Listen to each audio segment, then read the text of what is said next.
Talmud Bavli, Tractate Beitzah, page 39. Top of the page, with the words V'Rav Ashi Amar, Mishum Dahavile Devar Sheyesh Bo Matirin. Rav Ashi said a different explanation as to why the spices, water, and salt are not subject to nullification. Davar Sheyesh Lo Matirin, that's a pretty prevalent concept that we visited earlier on in the tractate, which means it is because one of these ingredients is an object whose prohibition is temporary. In other words, matir means it will become permissible at some point. As the prohibition against their being taken out of the Shabbat limit lapses once the festival has passed, and the general principle is that anything whose prohibition is temporary cannot become nullified. The whole davar sheyesh lo matirin afil be'elef lo batil.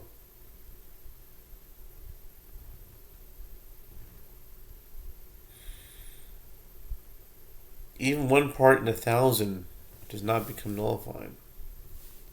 Okay. And it is taught in the Mishnah that Yehuda exempts one from travel limitation in the case of water.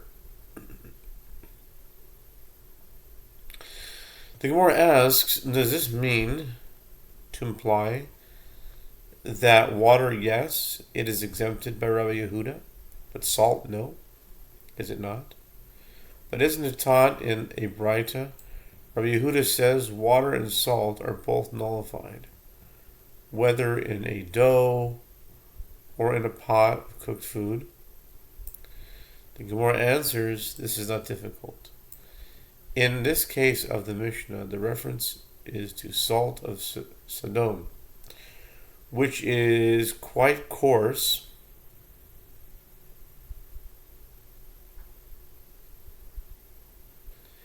and does not blend in easily with the dough, and being noticeable in the final product is not nullified. In that case of the Beitzah, the reference is to a type of fine salt known as isterokanit.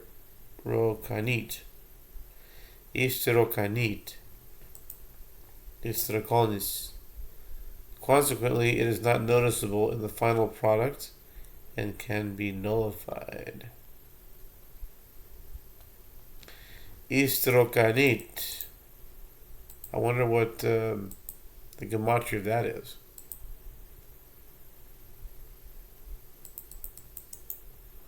Istrokanit 1227. Okay. Ve'atanya. The Mishnah states that according to Rabbi Yehuda, water mixed into dough, and presumably into a cooked dish as well, is considered nullified. The Gemara challenges this, but isn't it taught in a Beitzah that Rabbi Yehuda says water and salt are nullified in dough, but not in a pot, due to its sauce? The pot, unlike bread, ends up with liquid in it, so the borrowed water is still recognizable. The Gemara replies, this is not difficult. This case of the Mishnah where Rabbi Yehuda says that water is nullified in the cooked food is referring to a thick dish that has no liquid sauce.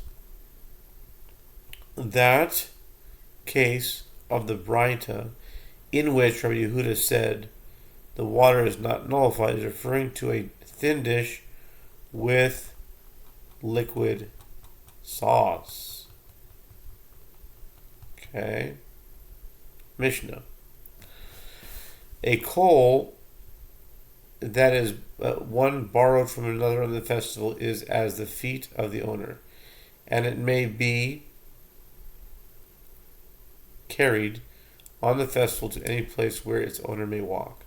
Since it has substance, it is associated with its owner, but a flame that one lit from another's flame may be taken anywhere, as it has no substance. This essential difference between a coal and a flame has additional halachic ramifications. If one uses a coal of consecrated property for a non-consecrated purpose, he is liable for misuse of consecrated property since it has substance. But if one uses a consecrated flame, although according to rabbinic law, one may not derive benefit from it ab initio, if one did benefit from it, he is not liable for misuse, since it does not have substance. Similarly, one who takes out a coal from a private domain to the public domain on Shabbat is liable for the prohibited labor of carrying, and one who takes out a flame is exempt. The Talmud says the sages taught Tanur Rabbanan in Tosefta, Beitzah 4:7. 5 things were stated with regard to a coal in relation to the practical halachic differences between a coal and a flame. Number 1, coal is as the feet of the owner with regard to its festival resting place, whereas a flame may be carried anywhere. 2, one is liable for misusing property consecrated to the temple with a sacred coal, whereas with regard to a flame, according to rabbinic law, one may not benefit from it, but he is not liable for misusing property consecrated to the temple.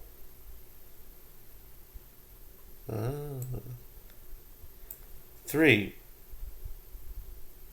coal used for idol worship is prohibited for one to benefit from, whereas from a flame of this sort is permitted to benefit. Number 4, one who carries out a coal to the public domain is liable, whereas one who carries out a flame is exempt. 5, one who is prohibited by a vow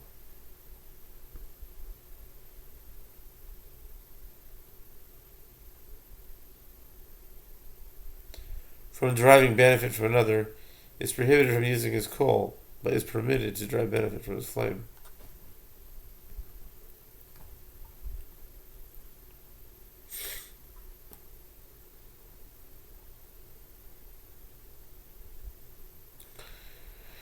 With regard to the halachot cited in the Beitzah above, the Gemara asks, what is different in the case of a flame of idol worship, that one is permitted to use it even ab initio, as the Beitzah uses the term permitted in that case, and what is different in the case of a consecrated flame, in that it is prohibited to be used ab initio, as the Beitzah states, one may not benefit from it, but he is not liable for its use.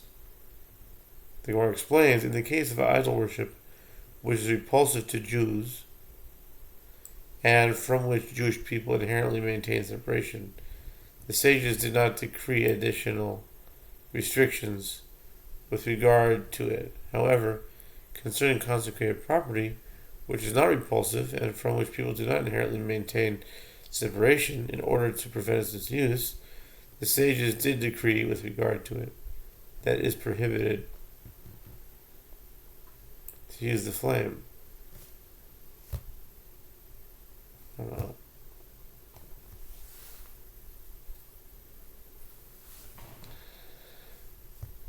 It is taught in the Beitzah that one who carries out a coal to the public domain is liable, whereas one who carries out a flame is exempt.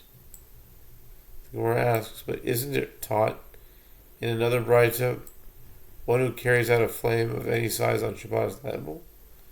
Rav Sheshet said, the second Beitzah is referring to a case where one carried out the flame along with a wooden chip.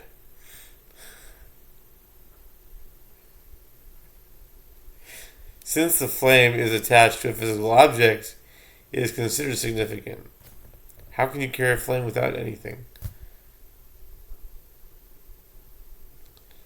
The Gemara raises an objection, but if so, let it derive that one is liable for carrying out, in this case, due to the wooden chip, and the presence of the flame is irrelevant. The Gemara responds that Beitzah speaks of a chip that does not have the minimum measure that determines liability for carrying out. As we learned in a Mishnah, Shabbat 89b, in the case of one who carries out wood on Shabbat, the measure that determines liability is enough wood to cook an egg of the kind that is easiest to cook, which is the egg of a chicken. Because the chip is too small to cook an egg, one is not liable for carrying it out, but one is liable for carrying out the flame attached to it. Abaye said a different scenario. The Mishnah is referring to a case where one smeared a vessel with oil and lit a fire on it and carried out that flame. The Gemara asks, if so, let it derive that one is liable for carrying out, in this case due to the vessel itself, and the flame is irrelevant. The Gemara replies, the Mishnah is referring to a fire lit in an earthenware shard, not a whole vessel. The Gemara challenges, and nevertheless, let it derive that one is liable for carrying due to the earthenware shard itself. For answers, it deals with a shard that is not of the minimum measure that determines liability for carrying out. As we learned in the Mishnah, Shabbat 82a, the measure that determines liability for carrying out earthenware is enough to place between one window frame and another, as small shards of earthenware were sometimes placed between window frames during construction. This is the statement of Rabbi Yehuda. The Gemara asks, but if so, one is liable for carrying it out whenever the flame is attached to an object of substance. That which we learned in the Mishnah here. One who carries out a flame is exempt. Under what circumstance can this be found? The Gemara answers, the Mishnah is speaking of a case where one fanned the fire with his hand so that it spread into the public domain without its being attached to any vessel. No Mishnah. Mishnah, with regard to a cistern of an individual, water drawn from it is as the feet of the individual who owns the cistern, and the water may be carried only to those places where its owner is permitted to walk, and water drawn from a cistern belonging jointly to all the people dwelling in a particular town is as the feet of the people of that town. And water drawn from a cistern of those who come up to Eretz Yisrael from Babylonia, in other words, a public cistern, is as the feet of whoever fills his vessel with its water. The water has no defined boundary of its own, since it is made available to all. Gemara, the Talmud says, Rava raised a contradiction to Rav Nachman. We learned in the Mishnah that the water of a cistern of an individual is as the feet of the individual. And Rava raised a contradiction from the Tosefta, Beitzah 4:8. Water drawn from flowing rivers and flowing springs are as the feet of all people. Rava said, With what are we dealing here in the Mishnah? With cisterns that contain collected water, not flowing water. And it was also said that Rabbi Chia bar Avin said that Shmuel said the Mishnah applies only to collected water. The Mishnah states, and water drawn from a cistern of those who come up to Eretz Yisrael from Babylonia. In other words, a public cistern is as the feet of whoever fills his vessel with its water. It was stated that Amoraim disagreed with regard to this issue. In the case of one who filled a vessel with water from a public cistern on behalf of another and gave the water to him, Rav Nachman said the water is as the feet of the one for whom they were filled. Rav Sheshet said it is as the feet of the one who filled it. The Gemara asks, with regard to what principle do they disagree? The Gemara explains, one sage, Rav Sheshet, holds that a public cistern is ownerless, and the halacha is that one cannot take possession of ownerless property on behalf of someone else. Therefore, the water belongs to the one who drew it. It is as his feet. And this status does not change even if he subsequently gave it to anyone else. And one sage, Nachman, holds that in a public cistern is considered jointly owned by all its partners, namely all the Jewish people. Therefore, it is possible for one partner to draw water on behalf of another partner, and the drawn water immediately belongs to the person for whom it was drawn. Rava raised a challenge to Rav Nachman from a Mishnah, Nedarim 47b. One who says to another, I am hereby prohibited to you by force of cherem, a kind of vow of prohibition, as objects declared, as cherem are generally consecrated to the temple. The one prohibited by the vow, the addressee, is prohibited to derive benefit from the person who made the vow or from his property, as the point of the vow was to prohibit the addressee from deriving any benefit from the one who made the vow.